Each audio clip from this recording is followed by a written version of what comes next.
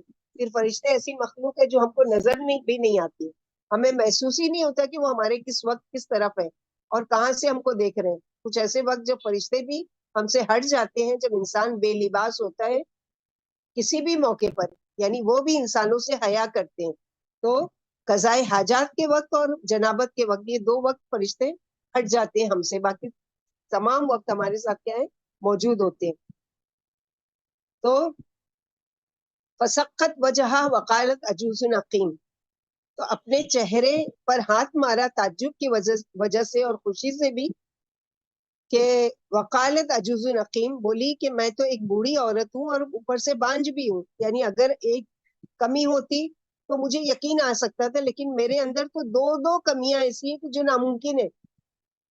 تو فرشتوں نے کیا کہا؟ قالوا کذالک قال ربک انہ حکیم علیم، کہنے لگے اسی طرح کیا مشکل ہے، تیرے رب نے کہا ہے کہ ایسا ہوگا، بے شک وہ علم والے حکمت والے، وہ سب کو جانتے ہیں. اس قصے کو یہاں بتانے کا مقصد کہ اللہ کی قدرت اور طاقت انسانوں کی سوچ اور قدرت سے بہت آگے ہے. اسے معمولی ہستی مت سمجھو، وہ اسباب کا محتاج نہیں ہے، وہ ایسے حالات میں بھی کام کر سکتے ہیں جب بظاہر کوئی اسباب نظر نہ آئے. اور اس بڑھیا اور بانج عورت سے جو بچہ پیدا ہوا وہ اسحاق علیہ السلام، جو بعد میں یعقوب علیہ السلام، پھر یوسف علیہ السلام، پھر ان سے 12 بچے، ان سے پوری بنی اسرائیل قوم جو پوری ایک امت بنی. ہمارے لیے اس واقعے میں کیا سبق ہے؟ کہ اگر مکمل اندھیرا نظر آ رہا ہے اور ہمارے مسئلے کا کوئی حل نظر نہیں آ رہا ہے تو مایوس نہیں ہونا ہے. اسی اندھیرے سے اللہ تعالیٰ پھر سے ایسی روشنی نکالتے ہیں کہ انسان حیران رہ جاتا ہے کہ یہ ہوا کیسے. ان کی نسل سے مسلسل 4 انبیاء پیدا ہوئے. دنیا کی کوئی ہستی ایسی نہیں ہے.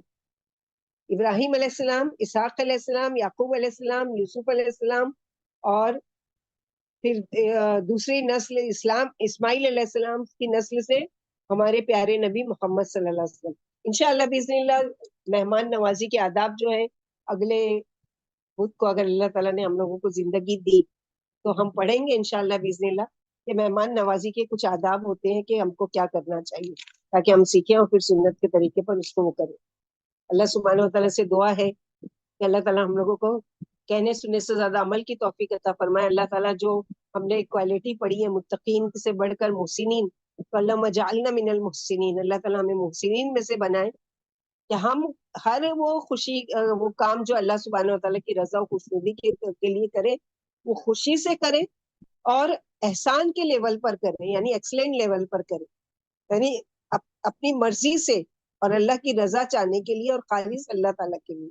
ربنا تقبل منا انك انت السميع العليم وتب علينا انك انت التواب الرحيم. سبحان ربك رب العزة عما يصفون وسلام على المرسلين والحمد لله رب العالمين. سبحانك اللهم وبحمدك اشهد ان لا اله الا انت استغفرك واتوب اليك. الحمد لله الذي بنعمته تتم الصالحات. اللہ سبحانہ و تعالیٰ کے فضل و کرم، اللہ کی مہربانی سے ہم نے 26 پارہ مکمل کیا. اللہ تعالیٰ اس میں جو بھی ہماری طرف سے کوئی بھی غلطی کوتاہی کمی رہ گئی ہو، کوشش کی تھی لیکن اللہ تعالیٰ ویسا حق ادا نہیں کر پاتے جیسا کہ حق ہے ان کتابوں کا اور اس کی تلاوت کا اور اس کے احکامات پر پابندی کا. اللہ ویسا تو حق ادا نہیں کر پاتے لیکن ایک ٹوٹی پھوٹی کوشش کرتے ہیں. اللہ سبحانہ و تعالیٰ ہماری اس کوشش کو قبول کرے. ربنا تقبل منا انك انت السميع العليم واخر دعوانا الحمد لله رب العالمين. السلام علیکم ورحمۃ